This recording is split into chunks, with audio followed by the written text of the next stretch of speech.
Hi guys, welcome to revision time. आज मैं ला रही हूँ आप सभी के लिए प्रैक्टिस सेट जीके जीएस के क्वेश्चन है फ्रेंड्स, और कुछ क्वेश्चन बिहार के भी होंगे। जो भी लोग बीएसएससी की तैयारी कर रहे हैं या फिर इंटर लेवल की या फिर सीजीएल की या फिर बीपीएससी की, वो इस वीडियो को सुन सकते हैं। बहुत ही हेल्पफुल आप सभी के लिए होगी। और अगर ये वीडियो आप सभी को अच्छी लगी तो वीडियो को लाइक ज़रूर कर दीजिएगा।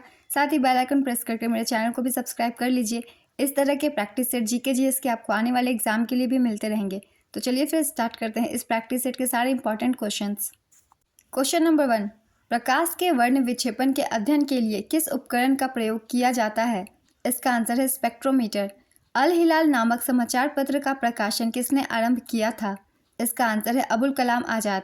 संविधान का कौन सा भाग 7वें संशोधन अधिनियम 1956 द्वारा हटा दिया गया था? इसका आंसर है 7वें भाग को। रुद्राक्ष पाटिल का संबंध किस खेल से है? इसका आंसर है निशानेबाज। गंगा डेल्टा का सबसे उत्तरी बिंदु क्या है? इसका आंसर है पश्चिम बंगाल का फरक्का। बिहार में सबसे अधिक जंगल किस जिला में है? इसका आंसर है पश्चिम चंपारण। ब्रिक्स समिट 2023 कहाँ हुआ था? इसका आंसर है दक्षिण अफ्रीका। पशुपालन से संबंधित अनुच्छेद कौन सा है?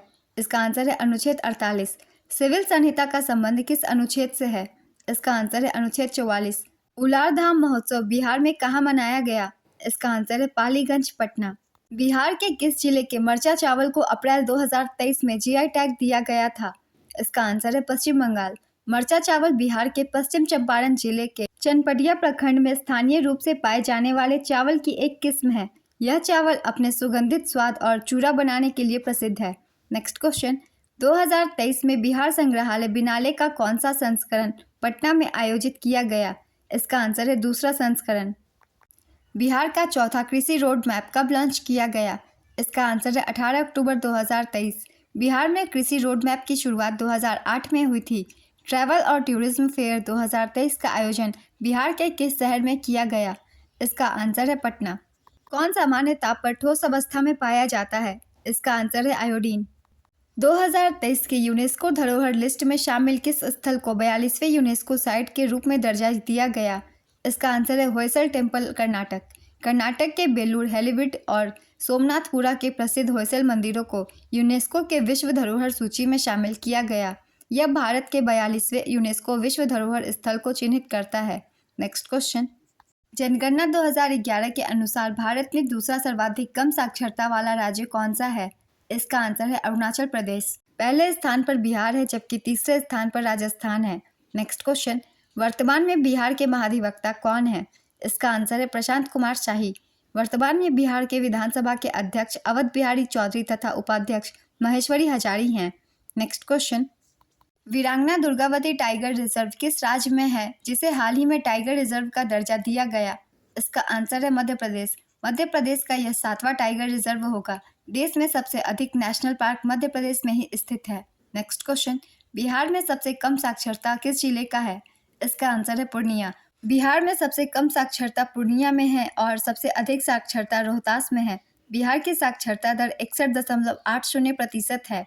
नेक्स्ट क्वेश्चन, येन किसकी करेंसी है? इसका आंसर है जापान। सरंजामी प्रथा किससे संबंधित थी? इसका आंसर है मराठा भूराजस्व प्रथा। 2001 से 2011 के मध्य भारत में जनसंख्या की दशकीय वृद्धि दर क्या थी? इसका आंसर है 17.7%।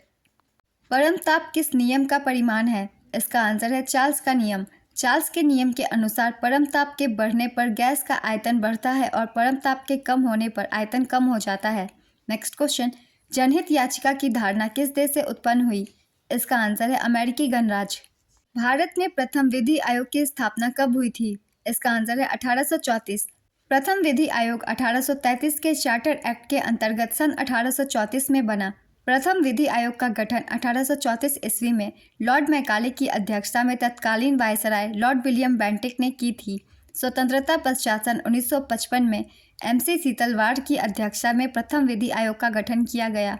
ब्रिटिश शासन के दौरान 19वीं शताब्दी में 4 विधि आयोग गठित किए गए थे। नेक्स्ट क्वेश्चन, भारतीय संविधान के किस अनुच्छेद में निर्वाचन आयोग के लिए प्रावधान है? इसका आंसर है अनुच्छेद 324। एक नाभिकीय रिएक्टर में भारी जल का क्या कार्य होता है? इसका आंसर है न्यूट्रॉन की गति को कम करना।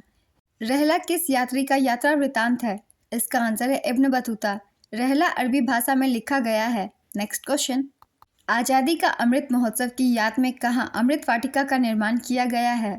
इसका आंसर है नई दिल्ली। अंतिम मुगल बादशाह बहादुर शाह जफर को 1857 के विद्रोह का नेतृत्व करने पर कहां से गिरफ्तार किया गया था?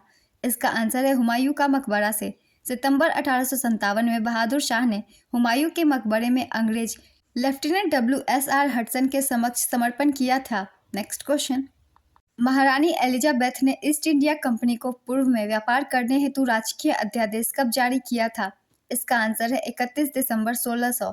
31 दिसंबर 1600 को महारानी एलिजाबेथ प्रथम ने the governor and company of the merchant of London trading into the east Indies को समुद्री मार्ग से पूर्व में व्यापार करने हेतु राजकीय अध्यादेश जारी किया। यही कंपनी की सामान्यतः ईस्ट इंडिया कंपनी के नाम से प्रसिद्ध हुई। भारतीय संविधान द्वारा सर्वोच्च न्यायालय की स्थापना से पूर्व कौन सा सर्वोच्च अपीलीय न्यायालय था? इसका आंसर है प्रिवी काउंसिल। प्राचीन महाजनपद मगध की पहली राजधानी कौन सी थी? इसका आंसर है राजगृह। राजगृह या राजगीर के बाद पाटलिपुत्र वर्तमान पटना को मगध साम्राज्य की राजधानी बनाया गया था। नेक्स्ट क्वेश्चन, व्यक्तिगत सत्याग्रह आंदोलन के प्रथम सत्याग्रही कौन थे? इसका आंसर है विनोबा भावे। दूसरे सत्याग्रही जवाहरलाल नेहरू थे। तीसरे सत्याग्रही ब्रह्मदत्त थे। व्यक्तिगत सत्याग्रह का प्रारंभ 17 अक्टूबर 1940 में वर्धा के निकट पवनार ग्राम से शुरू हुआ था। Next question, playing it my way किसकी आत्मकथा है? इसका आंसर है सचिन तेंदुलकर। यह पुस्तक सचिन तेंदुलकर और पोरिया मजूमदार द्वारा लिखी गई थी। नेक्स्ट क्वेश्चन, बलवंत राय मेहता समिति किस संविधान संशोधन अधिनियम से संबंधित है? इसका आंसर है 73वां संविधान संशोधन अधिनियम 1992। 73वां संविधान संशोधन अधिनियम 1992 पंचायती राज व्यवस्था से संबंधित है। राजस्थान अपने नागौर जिले में 2 अक्टूबर 1959 को पंचायती राज व्यवस्था लागू करने वाला पहला राज्य है। नेक्स्ट क्वेश्चन, विजयनगर का अंतिम वंश कौन सा है? इसका आंसर है अरविडू राजवंश। यह चौथा और अंतिम राजवंश था जिसने दक्षिण भारत में स्थित विजयनगर साम्राज्य पर शासन किया। नेक्स्ट क्वेश्चन, वे कौन पहले भारतीय थे जिन्होंने लंदन में हुई सिविल सेवा परीक्षा में सफलता प्राप्त की थी? इसका आंसर है सत्येंद्रनाथ टैगोर। कौन सा विदेशी यात्री घोड़े का व्यापार करता था? इसका आंसर है फर्नाओ नूनीज। फर्नाओ नूनीज एक पुर्तगाली यात्री, इतिहासकार और घोड़ा व्यापारी था जो अच्युत राय के शासनकाल के दौरान भारत आया था। A brief history of time पुस्तक के लेखक कौन है? इसका आंसर है स्टीफन हॉकिंग। कैंपस तथा लानोस उष्णकटिबंधीय सवाना घास स्थल आमतौर पर कहाँ पाए जाते हैं? इसका आंसर है दक्षिण अमेरिका। कानून के समान संरक्षण की संकल्पना कहाँ से ली गई है? इसका आंसर है अमेरिका। कौन सा संगठन वर्ल्ड इकोनॉमिक आउटलुक नामक प्रकाशन प्रकाशित करता है? इसका आंसर है अंतर्राष्ट्रीय मुद्रा कोष। पूना सार्वजनिक सभा की स्थापना किसके द्वारा किया गया था? इसका आंसर है महादेव गोविंद रानाडे। महादेव गोविंद रानाडे ने पूना सार्वजनिक सभा की स्थापना 1867 में की थी। महादेव गोविंद रानाडे ने विधवा पुनर्विवाह संघ की स्थापना 1861 में की थी। महादेव गोविंद रानाडे प्रार्थना समाज 1867 में स्थापित के संस्थापक आत्मानंद पांडुरंग के सहयोगी भी थे। नेक्स्ट क्वेश्चन, इंद्रलाल राणा का संबंध किस वाद्य यंत्र से है? इसका आंसर है पखावज। तोताराम का संबंध भी पखावज से है। नेक्स्ट क्वेश्चन, पितरस का पीएच मान लगभग कितना होता है? इसका आंसर है 7.8। पितरस का निर्माण यकृत से होता है जो पित्ताशय में जाकर जमा होता है। नेक्स्ट क्वेश्चन, हाल ही में सियाचिन में तैनात होने वाली पहली महिला अधिकारी कौन बनी? इसका आंसर है कैप्टन शिवा चौहान। ज्वालामुखी पर्वत कोलिमा कहाँ स्थित है? इसका आंसर है मैक्सिको। दुनिया के सबसे बड़े म्यूजियम युगे युगिन भारत नेशनल म्यूजियम का निर्माण कहाँ किया गया? इसका आंसर है नई दिल्ली। आज के प्रैक्टिस सेट के क्वेश्चन कंप्लीट होता है फ्रेंड्स। ये वीडियो अगर आप सभी को अच्छी लगी हो तो वीडियो को लाइक जरूर कर दीजिएगा। साथ ही बेल आइकन प्रेस करके मेरे चैनल को भी सब्सक्राइब कर लीजिए। इस तरह के कम टाइम के प्रैक्टिस सेट भी आपको आने वाले एग्जाम के लिए देखने को मिलते रहेंगे। फिर मिलते हैं नेक्स्ट वीडियो के साथ। आप सभी को आने वाले एग्जाम के लिए ऑल द बेस्ट।